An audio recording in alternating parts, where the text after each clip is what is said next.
Greetings, I'm the One Called Horror Show, and welcome to VG Therapy, the channel where I talk about games. There's a lot of games out there where you kind of look at them, and they don't really register in your brain. And the PS1 and PS2 have a lot of games like that, mostly because they just have a lot of games in general, but I, personally, have a lot of games where I look at them on my shelf, and I don't really register that they're there. And that's because I have bought a lot of games as part of like a bundle or like as a box of games, and so yeah, I don't really look at them too well because hey, I paid $1 for about 40 of these things. But there are a couple of games where I went, you know what? I'm not going to just have this sit on my shelf and look pretty. I'm actually going to play this game because I want to know what it's like. I want to know what's inside this particular game. And one of those games is Freakout from PS2. The game that even I've heard of the developer for this game, Treasure. I've played a lot of those games, and I do own a lot of them, and yet I've never actually heard of this particular game.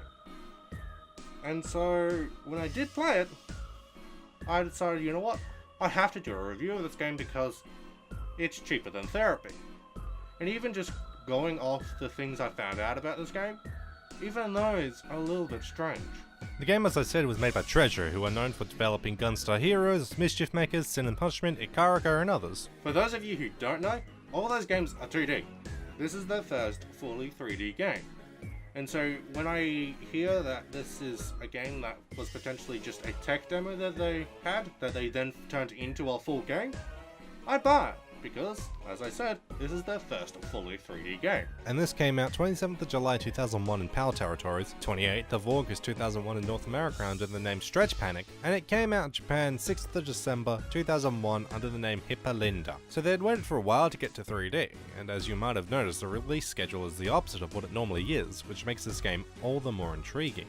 With all that out of the way, what's inside of this game? Because I've heard a lot of people talk about Treasure, but I've never heard anyone talk about this game. Just somehow, it's just always slipped me by. So what is this game actually like? Well, the game starts with a cutscene not telling us much, which probably means that we'll have to consult the manual later. Then you're thrown into a weird looking room with multiple doors and a bell. The bell doesn't seem to do much, so what's through these doors?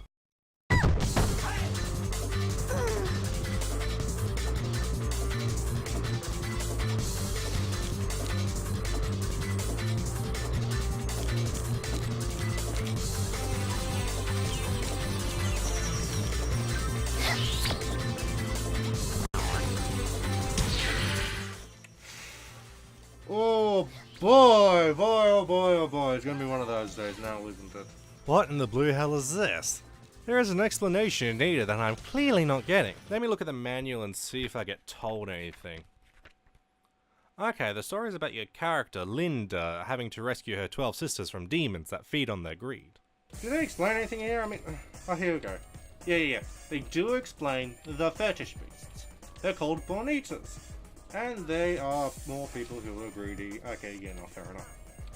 Hold on. Their weak point is their head.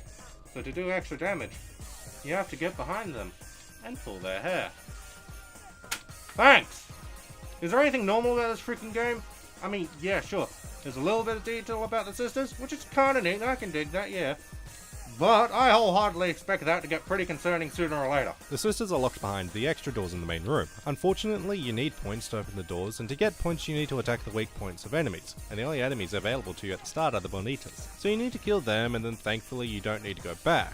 So what's the first boss? Well, you can choose to go in them at any order. There's no benefit as to the order you go at them, so just go into any of them.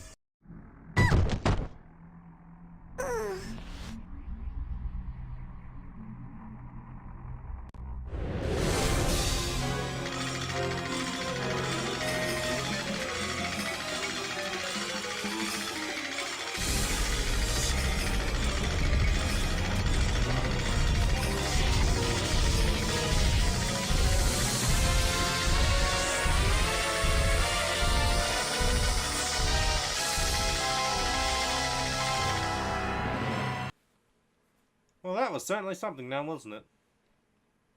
The bosses are where you spend most of your time, like there's 4 levels where you can get points by fighting the fetish beasts, versus the 12 arenas. This is made clear by the fact that the bosses have a lot more work put into them than the rest of the levels and enemies, with them having their own unique weak points and battle strategies. Some are better than others, but I don't think any of them are terrible enough to warrant mention. Except for one. Not much to say other than it was kind of annoying, but other than that, they were pretty fun. There was one ability, the bomb scarf ability, that I didn't really read properly how to use it, so all I knew was that it used a couple of points. And so I later found out, of course after a couple of boss fights, what it actually did.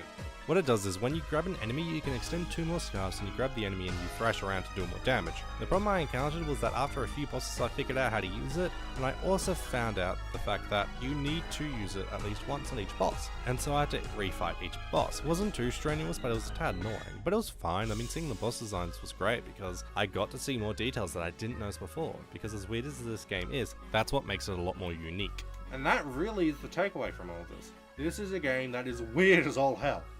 A game that I have trouble describing. A game that I had to sit down for about a week or so just to think of what I should say about this game.